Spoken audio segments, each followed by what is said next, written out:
C'est une rencontre qui pourrait s'avérer décisive pour l'avenir de l'Ukraine.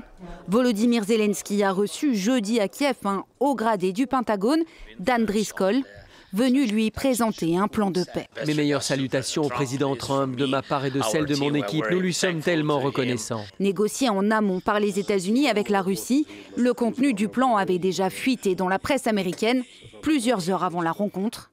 Cession des territoires ukrainiens sous contrôle russe, acceptation d'une reconnaissance internationale des régions annexées par la Russie et réduction de 50% des effectifs de l'armée ukrainienne.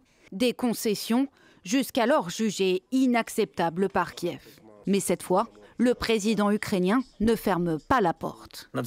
Nous avons adopté une position extrêmement simple. L'Ukraine a besoin de paix et une paix réelle.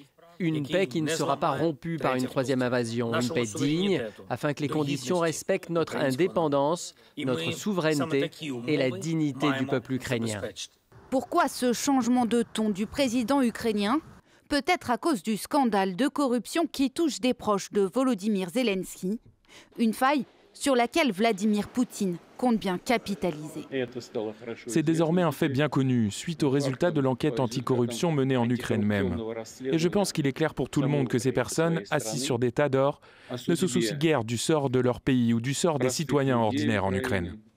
Aucun mot en revanche du président russe sur le plan de paix défendu par la Maison-Blanche. C'est un bon plan à la fois pour la Russie et pour l'Ukraine. Et nous pensons qu'il est acceptable pour les deux parties et nous travaillons très dur pour y parvenir. Les Européens sont eux beaucoup moins convaincus. La pression doit être exercée sur l'agresseur et non sur la victime. Récompenser l'agression ne fera qu'en encourager davantage, prévient Kaja Kallas.